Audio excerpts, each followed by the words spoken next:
Hello? Can you hear me? So I had some technical difficulties for the past 2 weeks. Last week was with video.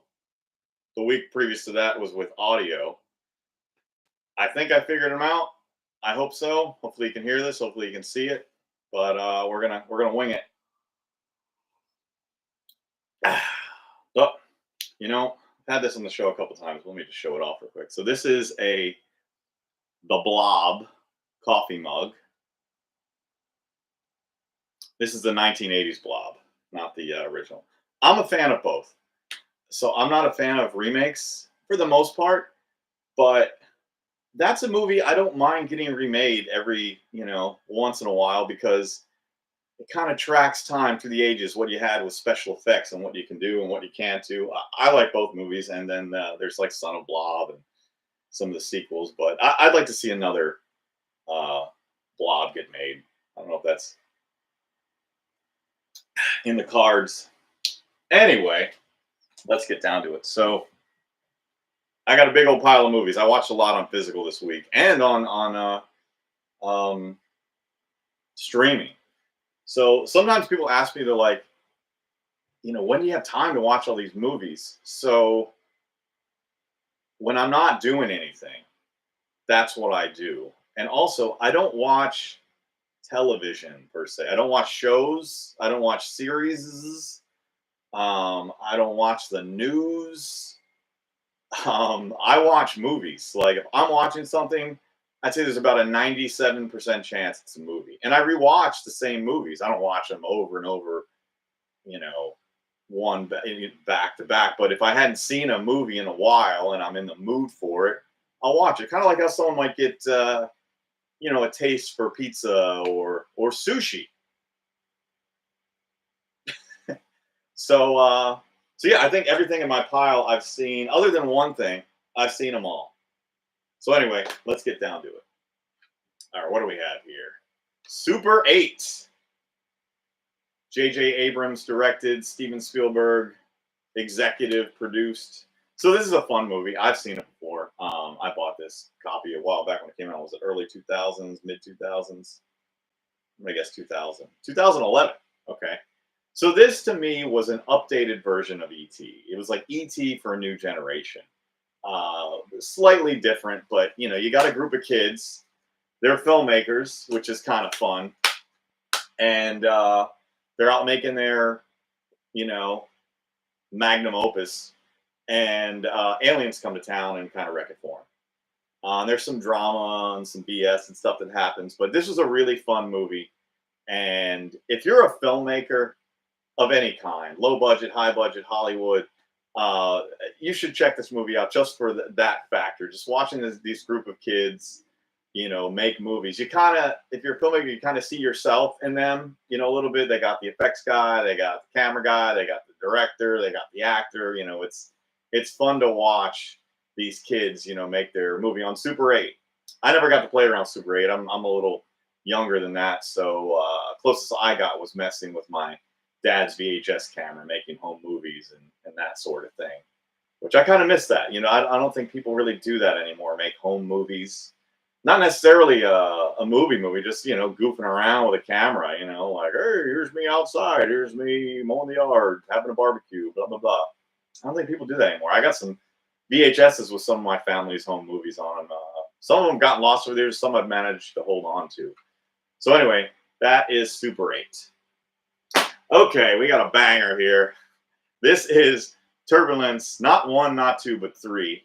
Heavy Metal, starring Craig Schaefer, Rutger Hauer, Gabriel Anwar.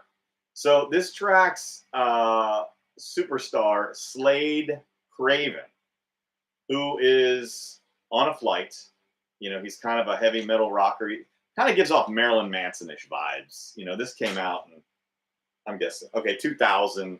So, that was, I think it's still popular, but that like kind of grungy, gothy music was, kind of maybe at its peak around then. So him and his band are traveling through the air, trying to get where they need to go. And they kind of make it look like they're going to be the bad guys, like the band, like they're mysterious and like something's going on. Totally goes a different direction. And spoiler alert, Slade saves the plane. Um, it was all right. You know, I think I saw the first Turbulence, which I believe was Lauren Holly and Ray Liotta. That was a good movie. I like airplane movies for some reason. I'm kind of afraid to fly, even though I do it often. And it's like, I don't know, it's like therapy for me somehow. And I don't even remember Turbulence 2. I couldn't tell you anything about Turbulence 2. Maybe I saw, maybe I didn't. And maybe there's even a part 4. I'm not going to tell you to go run out and see this. You know, it did its job. It filled an hour and a half of my time. And I'm probably going to be passing this one off to a friend. This wasn't anything I need to revisit anytime soon. So anyway, Turbulence 3. All right. Okay, we got a fun one here. This is Assault of the Party Nerds 1 and 2. I'm not big on slipcovers, but that's a cool slipcover. It kind of has that Trapper Keeper, you know, look to it, which if you were a child in the 80s, you kind of remember these backgrounds and Trapper Keepers. I like that totally is what it looks like. And it dictates, you know, what the movie is. This was a fun 80s TNA goofball movie. It's got Linnea Quigley, Michelle Bauer in both of them. Directed, produced, written, and acted in by Richard Gabai, which you've seen him around. If you don't know him by name, he's in a lot of these types of movies. Frequent actor with Fred Olen Ray, and he'll be in Jacko too. Hint, hint.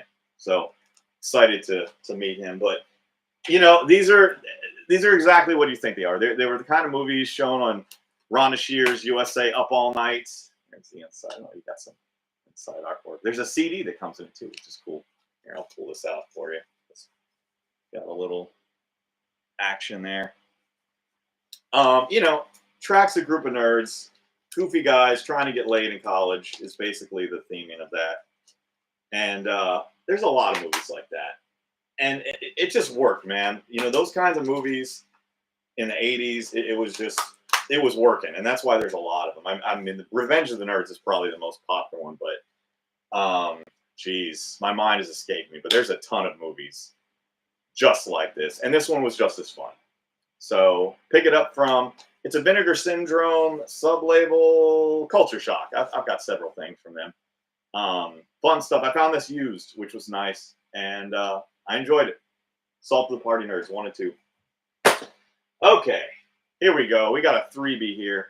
This is Bleed, Delta Delta Die, and Voodoo Academy. So I've seen all 3, but I only watched Delta Delta Die this time. Rewatched, rather. So I'm in the process of writing Die Die Delta Pi 2. Oddly enough, is a similar title to this. This came out first, so I can't very well say that, you know. That might have influenced me a little bit. I don't know. I don't know how that title came to me. A lot of people sometimes ask me, where do you come up with some of these titles? I don't know. They just fly into my brain. And a lot of times I write a movie based solely on the title. I will wrap everything around that title. And I try to get one of the actors to say the title in the movie. Sometimes it happens, sometimes it doesn't. In Die Die Delta Pi, I think they did say Delta Delta Die at one point. I think I had one of the actors say that, or Delta Die at least. So I'm just thinking about that now. But anyway, Delta Delta Die. Here's the, you know, the back. It's got the single version. You know, you got what's her name? Julie Strain. One of my favorite scream queens of that time. You know, 6 foot tall, dark hair, heavy metal. She's in the sequel, or her voice is rather. Can't miss her. You know, she heads up this sorority, and there's mischievous things going on as expected. You know, it's a horror movie. Is it anything to really be afraid of, though? You know, are you afraid of tits? I don't know. Again, another TNA type movie. As with, I think all these kind of Voodoo Academy. I don't remember much about them. It's David Dakota. I think all these might be David Dakota. At least produced. I mean, they're Full Moon. And I know he worked with them a lot. So he's done a lot of stuff too, man. If you haven't checked out any of his stuff, it's a lot of fun. So anyway, Delta Delta Die, sorority slasher, Julie Strain, check it out. Okay, moving on to Pledges. So this is another sorority slasher, a much newer one, 2018. I gotta say, you know, I didn't enjoy this one too much. So this came out in 2018. I bought it at Walmart, and At that time, it was really starting to get thinner as far as independent movies making it in Walmart. Now, of course, there's even lower budgeted independent movies like this that had no chance, didn't make it. But every once in a while, you'd see something slip in, and this was one of them. Now, I mean, if this came out now, there's no way. I mean, if you go to Walmart, I mean, they're selling like 10 movies. I mean, Target stopped selling movies. Best Buy stopped selling movies. Um, all the places that sold physical movies, it's really dropped off, which makes me sad. But anyway, this one made it in a Walmart. That's why I picked it up, and I pretty much bought it for the cover and the fact that it was a sorority type slasher movie in the woods. Couple fun kills, couple fun things, but this is really, you start to get kind of weak in this time period. I hate to say that, but it's not the '80s, and it shows. And I've always tried to capture that with my movies. I don't know how well I've done with that, but not the worst thing in the world. Check it out. I mean, the cover alone is kind of worth it. Kind of basic release there. Don't know if I got a Blu-ray release, but pledges. Okay, hold on one second. Getting a little parched. Okay. All right. Okay. Here we go. Another sorority slasher. This is Sigma Die by director Mike Hoffman. So if you're not familiar with Michael Hoffman, he is a Florida director. He did this movie, I think another movie called Spring Break Massacre, and my personal favorite of his, bear with me. It's called Girls Gone Dead, and I own it. And it is not convenient to pull out, unfortunately. But anyway, Girls Gone Dead. I think that's his best work. And I think it's the last movie he directed and produced, unfortunately. And that was almost 10 years ago. Anyway, Sigma Die, another sorority house slasher. Toga party goes wrong. People start falling off. And then it kind of wraps around the way it started. It's almost like a flashback thing. It comes back to that toga party. And basically, these girls are messing around with a Ouija board. And, demons get summoned and shit goes haywire.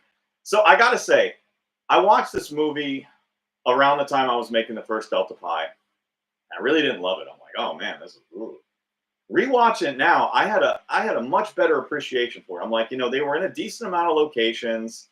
The cast was attractive. The camera work was good enough. They put some effort into this. And the first time I watched it, I really didn't see that. I think my taste has just kind of changed over the years.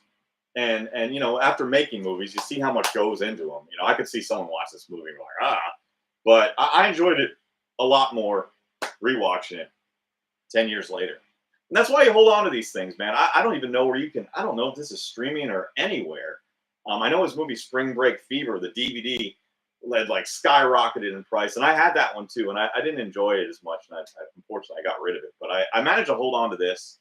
And I dug it, man. Mike Hoffman, hats off. I hope you make something new, man. You were good at your craft. So hopefully we'll see something else from it. Okay, we're taking a turn here. Cape Fear. Martin Scorsese directed. You got Nick Nolte. You got Robert De Niro.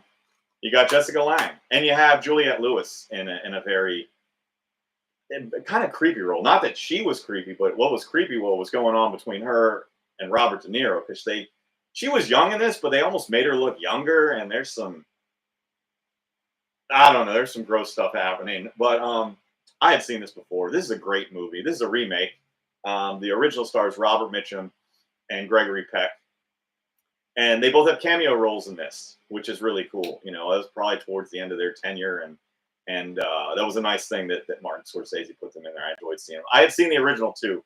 The original is more of a B movie. It's kind of lower budget. It was kind of part of those noirish type films that came out at that time period. I think it was a 50s movie, maybe 60s. And this one's much higher budget. Not that it's better, it's just different. And I don't think anyone could have remade this movie any better than Martin Scorsese. They really put a lot of effort into it. De Niro, probably my second favorite role he's ever done. He was spooky, man. Like he was like the Terminator. He would not go down. And that's what they were going for. Like he was almost a deity. Like he was subhuman. Like he would just nothing would hurt him. And it shows the movie. He did a great acting job. I don't know if he was nominated for any awards or if he won any for this, or if this movie won any awards at all. It very well should have. I know Scorsese was kind of blackballed, unfortunately, for the longest time. I feel like recently he won an award, but only because it's handy. He made this movie years ago, which is actually my favorite movie by him. I might revisit that. I'll put that in a pile of watches. He made this movie, and a lot of people who make movies about Jesus, they get blackballed, man. It's really unfortunate, and I think that's what happened to him. And, he'd still make a great movie. He might get nominated every once in a while for an Academy Award, but he never won them when I really believe he should a lot of times over. And I think the Academy is like, that's the guy that made The Last Temptation of Christ. We can't have that, which is unfortunate. But anyway, Cape Fear, masterpiece. This was a solid 9.5 out of 10, possibly 10 out of 10. I enjoyed rewatching that. Great movie. Stellar cast, stellar performances. Okay, I'm going to do this one in kind of a 3B situation because they're all basically very similar. Oh, sorry about that. All right, so we got the Jigsaw murders. We got Double Exposure. We got Snapshot. So what do all three of these movies have in common? Photographer-style serial killer movies. So I know you guys haven't seen Fatal Desires yet. So I kind of borrowed from these movies, creating the character that I played in my movie. I always like the theme of a sleazy photographer. He's a big question mark. I don't quite get this guy. He's over the top. He's nuts. He's gross. I've seen it. And there's other movies where you have something like that, like a gross director or photographer or casting couch movie film, maker. And it's always, art dictates life. I think there's some of that probably going on. I mean, Harvey Weinstein. Anyway, Snapshot. This is a Vinegar Syndrome release. I picked this up a while ago. This is probably my least favorite of the three, unfortunately. This one's kind of a slow burn, but I tell you what, towards the end, there's a scene in here which I won't give away that it was like, whoa! It's almost worth it for the last 20 minutes of the movie. There's some good special effects and some crazy stuff happening, but really kind of slow with it. It's an Aussie film. Looks like it's got some people from Road Games, Mad Max. Makes sense. I enjoyed it. Like I said, a little slow for me.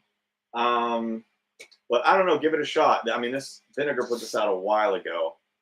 It was made in '79, and they released it in 2017. Wow, I've had this in the collection.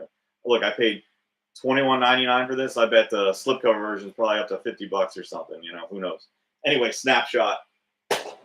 Okay, second favorite of the 3B, Double Exposure. So this one's classic, man. Creepy photographer, photographing ladies. Actually, look at that artwork right there, the disc art. I mean, that's exactly dictates the movie. Taking advantage of the young women while he's photographing, which is really terrible.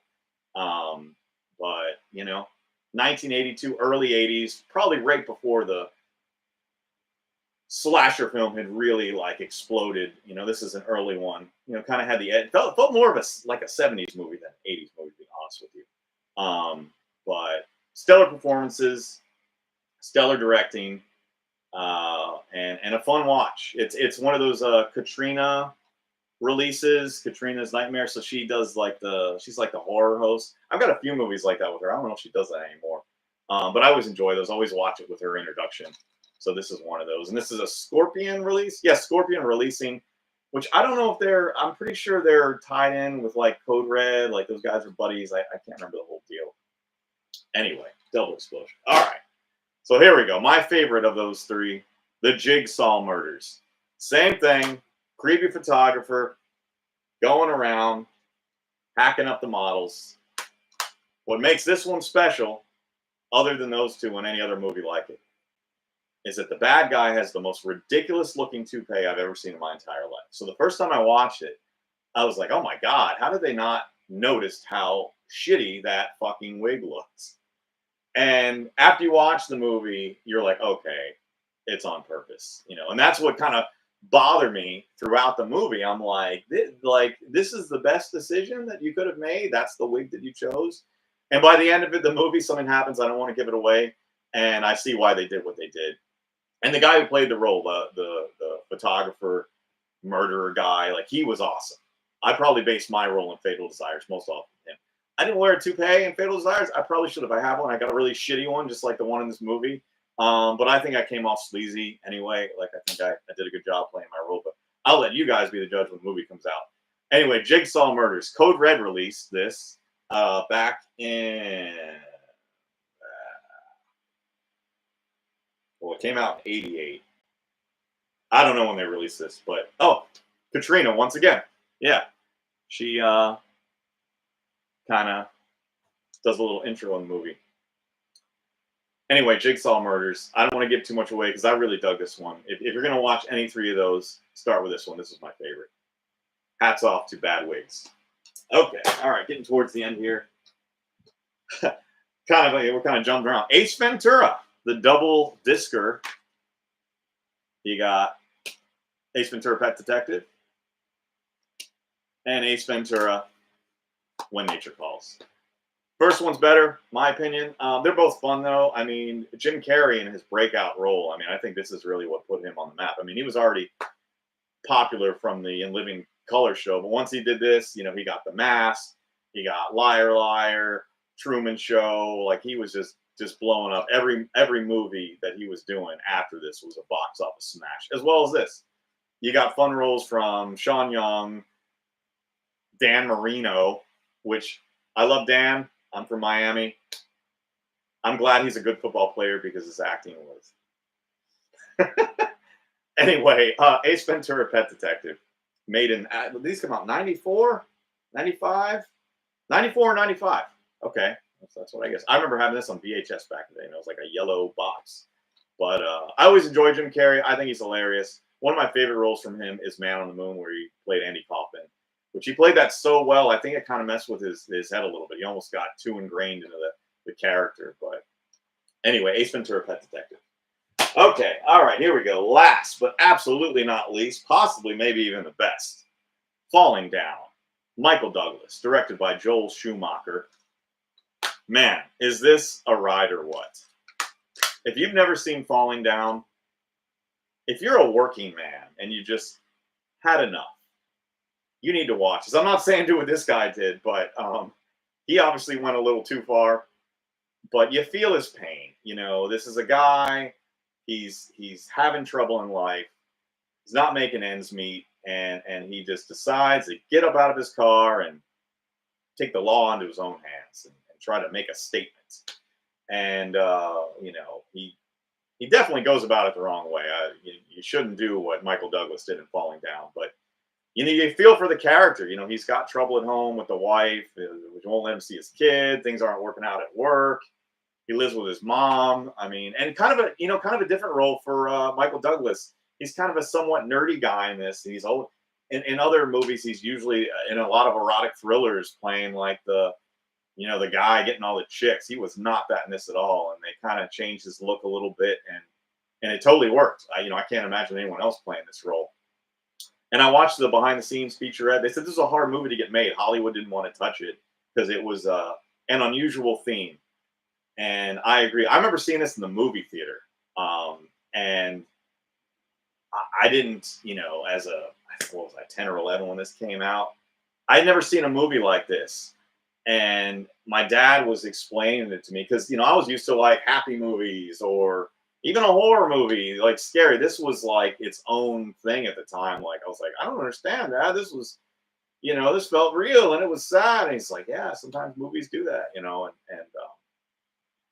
looking back at it now, I see a little bit of myself in this guy sometimes. Sometimes you just had enough and you want to lash out. But don't do that. Don't be Michael Douglas and Falling Down. Talk to somebody, get a buddy, figure it out, Defense. You know what I mean if you saw this. Oh, there is one more.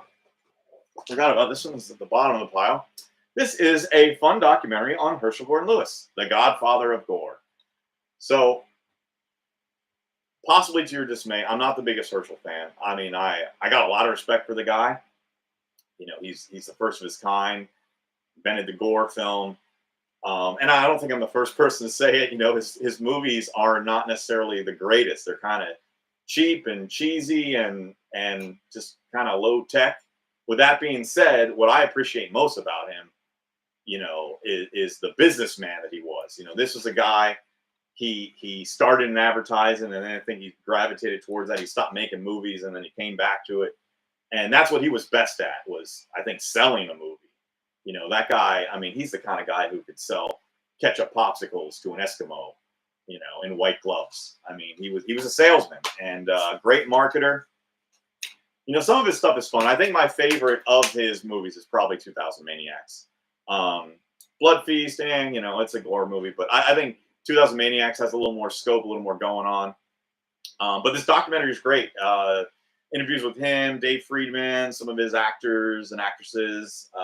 Shot a lot of stuff in Florida, and I talk about him in my documentary too. Which, if you've never seen, and I don't have it handy, unfortunately. Damn, I got to work on stuff like that. Made a lot of stuff in Florida. So, like I said, we talked about him in Blood, Guts, and Sunshine. I mean, you can't not acknowledge this guy. This guy is a legend, and that's Herschel Gordon Lewis.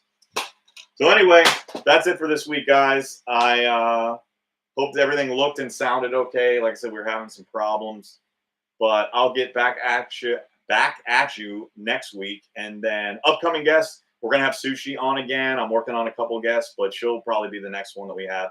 Another probably be a nighttime episode like we did last time, like the whole you know, sleepover party theme.